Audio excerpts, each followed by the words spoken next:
Bom dia, crianças, tudo bem? Hoje vamos fazer mais um pouquinho de atividade no livro de língua portuguesa. A gente estava estudando sobre os blogs, né, notícias, e agora nós vamos ver as variedades linguísticas. A gente vai ver uma outra linguagem também. A gente estava estudando que a linguagem da notícia é mais formal, né? Como da ursa rovena, do lobo-guará, né? Mesmo nos blogs, pedindo apelo, mas de uma forma mais formal, né?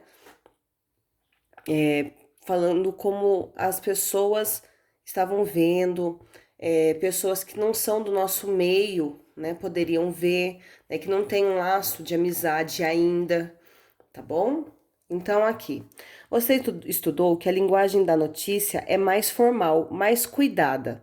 Vamos estudar um pouco mais o uso da linguagem em textos escritos. 1. Leia o verbete e o excerto a seguir. Verbete de dicionário. Gato. Aqui tem a separação de sílabas da palavra gato. Gato é um substantivo, então tá vendo todas as informações nesse verbete de dicionário, né? Então, o que é o verbete de dicionário? É quando você vai procurar uma palavra lá no dicionário e tem as informações, então é chamado de verbete, tá? Então, aqui, a palavra em negrito é a palavra que a pessoa procurou, gato. Na frente, gato, separação de sílabas, né? E qual é qual é a sua classificação? Enfim, é um substantivo, não é um adjetivo, não é um verbo, tá bom? Não é um artigo, então gato é um substantivo. Só que não colocaram aqui que é um substantivo comum, tá bom? Continuando. Ah, também é um substantivo primitivo, tá? O que é gato? Pequeno animal doméstico, carnívoro, descendente do gato selvagem e da mesma família do leão, da onça e do tigre. Certo? Então aqui está a descrição, né, o significado da palavra gato. Então, esse verbete foi tirado da Saraiva Infantil de A a Z, Dicionário de Língua Portuguesa Ilustrada. Certo? Agora temos um texto informativo. O que seria um texto informativo? Um texto para informar. O nome já está dizendo, tá bom? Então vamos lá. Os cientistas franceses trabalhavam em 2001 em um sítio arqueológico localizado na cidade de. Aí eu já não sei ler. Chiloucambus. Acho que deve ser assim. Enfim, na ilha de Chipre, no sudeste da Europa. Logicamente que no sudeste aqui do Brasil não ia ser com esse nome super estranho. Quando encontraram um esqueleto de gato com mais de 9.500 anos de idade. Ele estava enterrado a apenas 40 centímetros e a mesma profundidade do esqueleto de uma pessoa. Para os cientistas, isso é uma evidência de que já havia nessa época uma relação muito próxima entre gatos e homens. Então, olha só, esse texto está falando, né, sobre o, o fóssil, né, de um gato que foi encontrado lá no sudeste da Europa, naquela cidade que a gente não sabe ler o nome, numa ilha de Chipre, e informando que foi há mais de 9.500 anos. Então, eles estudaram e viram que nessa época já existia uma relação entre homens e gatos, porque o gato foi encontrado ao lado do homem, né, enterrado. Então, esse texto está servindo para quê? Para informar, dar uma informação, uma notícia, né? E é diferente do verbete de dicionário, que explica, né, o significado da palavra gato. Nos dois textos, a linguagem é formal, né? Não, não tá informal quando a gente está conversando com um amigo. Quando a gente lê esse texto, a gente lê o texto, certo? Eu vou contar para um amigo. a gente vai chegar como nesse amigo? E aí, mano, beleza? Nossa, vi uma reportagem que o gato tava lá enterrado, não sei o que. Entendeu? Então, assim, quando é mais informal, é quando a gente tá contando pra alguém.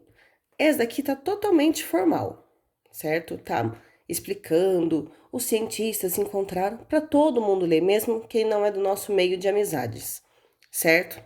Aí aqui tem algumas questões. Nesse texto, as gírias. O que é gírias, pro? Gírias é quando a gente fala de uma forma que não é no comum da língua portuguesa. E aí, beleza?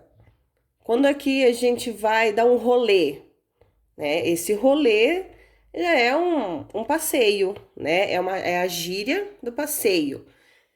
Ao invés de falar, oi, tudo bem? A gente fala, e aí, beleza? Já é uma forma de gíria, tá bom? Então, nesses textos, tem gíria? Eu acho que não, né? Na verdade, realmente não tem gíria, porque estão nos textos formais. E normalmente em textos formais não há gírias, tá bom? B. A linguagem usada no verbete e no texto informativo é mais cuidada, formal ou mais espontânea, informal? Ah, por hoje até respondeu para vocês. Vocês vão colocar, eu quero ver errar, hein? Vamos continuar aqui na página 59. Agora leia essa página de diário em que uma pessoa escreve para o seu gato. 10 de outubro, companheiríssimo diário. Hoje foi aniversário do meu querido Romeu. Ele fez 3 anos. Fiquei lembrando tanta coisa. Quando Romeu chegou em casa, era deste tamanhinho. Ele dormia na minha cama, enroladinho nos meus cabelos para ficar quentinho. Quem escolheu o nome foi o papai.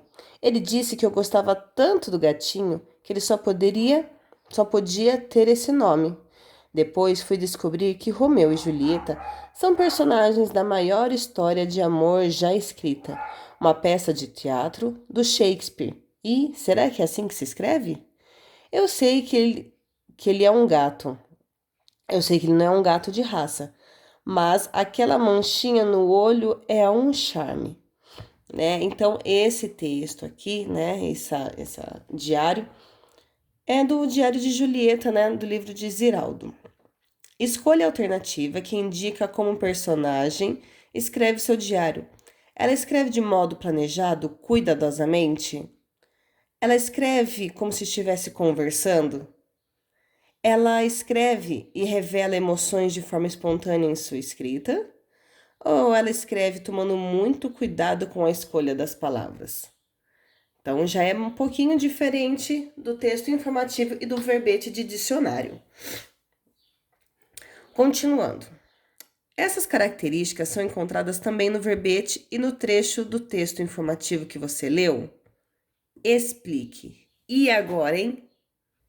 Eu quero ver se vocês encontraram a diferença entre o diário e o verbete do dicionário e o informativo, certo? Aí nós vamos continuar mais um pouquinho aqui na história em quadrinho da Magali. Aquela hora do gato atacado. Alô, cheguei em casa.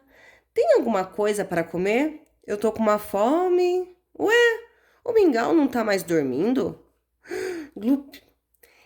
E se ele não tá dormindo porque é porque ele tá acordado? E se ele tá acordado é porque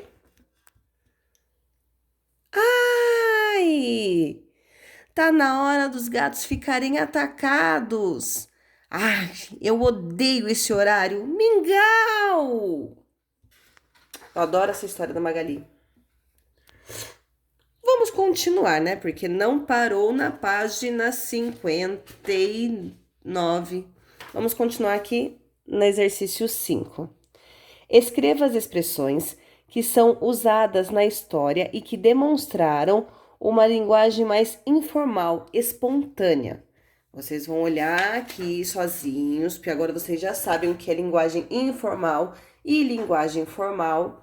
Vocês vão olhar aqui e vocês vão escrever as expressões que são usadas na história, que demonstram uma linguagem mais informal, aquela espontânea, certo?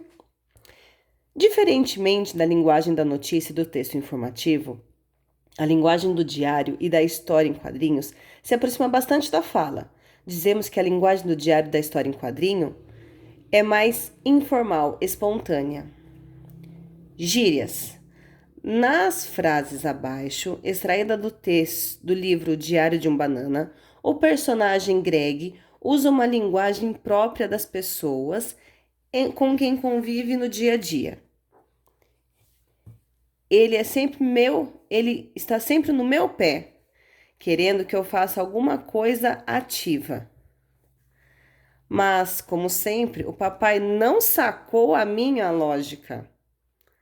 As expressões destacadas empregadas por Greg são gírias, né? Então a gente pode ver aqui, escrever qual é o possível sentido delas, né? Qual é o sentido, né? O que quer dizer essas duas gírias?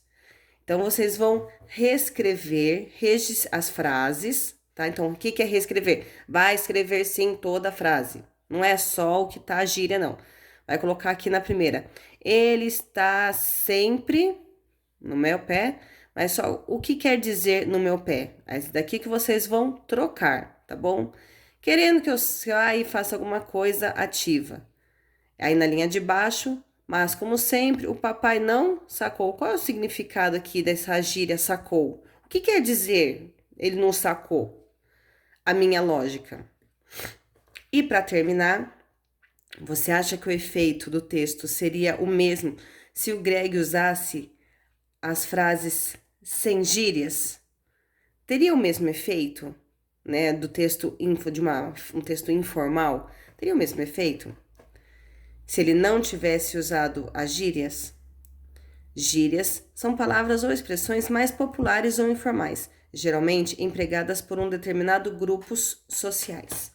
E aí, turminha, a gente vai terminar aqui português, porque não dá mais, vão ficar muitas páginas para vocês fazerem em um dia só.